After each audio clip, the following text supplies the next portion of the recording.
An Introvert at the End of the World by Wendy Nikel.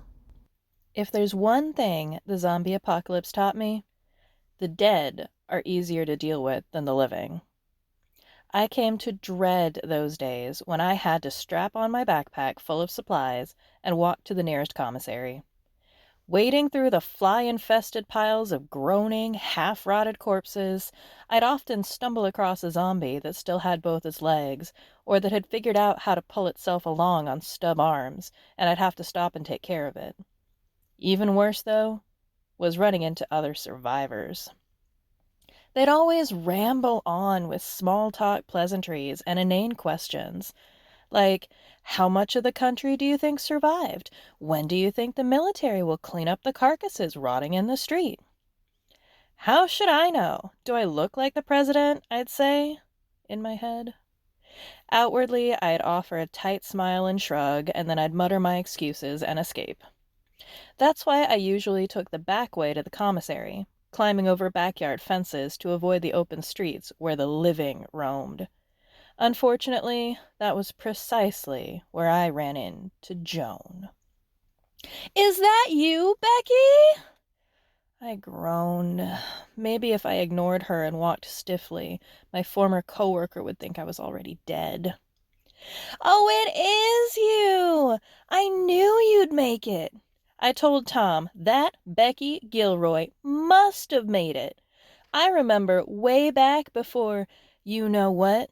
We'd see you running in the park, and I'd tell Tom, 'There's that Becky Gilroy running like there's a zombie after her.'" She chortled, one of those awful tear-your-ears-out laughs that I'd hoped I'd never have to hear again. I implemented my smile-shrug-escape strategy. My hand tightened involuntarily on my axe when I heard the thunk-thunk of her combat boots hurrying after me. "You know what we ought to do?" Joan asked. "Go our separate ways and forget we ever saw each other," I suggested, in my head. "We ought to team up. You and me. 2 survivors. Going it alone. We can share your place. It's got better defenses." I gaped, grappling for some excuse. "Don't be coy. Everybody's seen your fences. You've got quite the setup." "What about Tom?" "Zombies got him last week, poor guy." "Poor guy," I muttered. "What's wrong? Don't you trust me?" She laughed again. The sound of zombies gnawing my ears off would have been preferable. I had to ditch her, not because I was afraid she'd rob me or kill me in my sleep, but because of the thought of being around this insufferable woman 24/7 made me want to strangle her. Or myself. During the early days of the apocalypse, I'd been as anxious as anyone else, worried about what this would mean for humanity's future. Soon, though, I realized that the end of the world was liberating. Sure, society's collapse did away with our infrastructure, but it also did away with those inane social niceties. No more get-togethers with distant relations who always forgot your name. No more girls' night out with friends who drag you from bar to bar while you'd rather be sleeping. No more strangers on the train commenting on the book you're trying to read. No more work parties. No more company picnics. No more funerals or birthday parties, or the worst of all, weddings.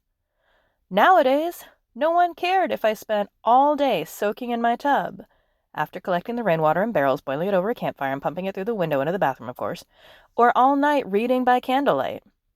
If anyone noticed I hadn't been outside in weeks, they'd just think I was being cautious. This post-apocalyptic lifestyle was an introvert's dream. Joan grabbed my hand. "We'll start a bridge club!" That did it. I had to get rid of her.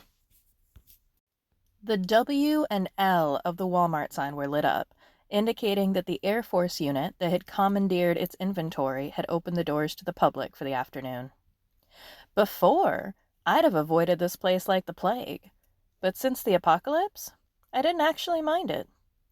The parking lot was empty, there were never any lines, and with so few survivors, I could peruse the DVD bargain bin without a single nosy shopper butting in to comment on how underrated the fifth film in the series had been and how the lead actor's replacement was so much better in the role.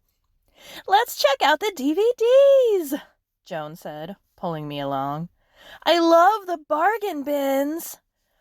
"I'll bet you do," I muttered, while she was digging around the cheap knockoffs and 80s movies no one liked when they were new. I crept away to sort out my problem. Joan wasn't some zombie I could just decapitate and be done with. But what other option did I have? She already knew where I lived. "Can I help you, ma'am?" The military guard must have thought I was acting suspiciously. Normally, I'd offer a polite, "No thanks," but maybe he could help. "See that lady over there?" He nodded. "She's been following me around and—" How could I explain it without sounding like a jerk?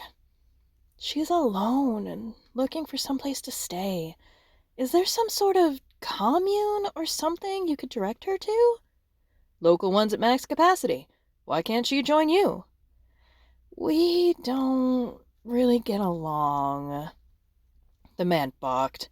"In case you haven't noticed, ma'am, there's a zombie apocalypse going on. Survivors can't afford to be picky about their companions. You never know when you'll be the one getting mauled and in need of a friend. Those of us left, we gotta help each other out." Obviously, this guy was going to be no help to me at all. I wasn't cruel enough to throw Joan to the zombies or leave her defenseless. But this conversation did give me an idea.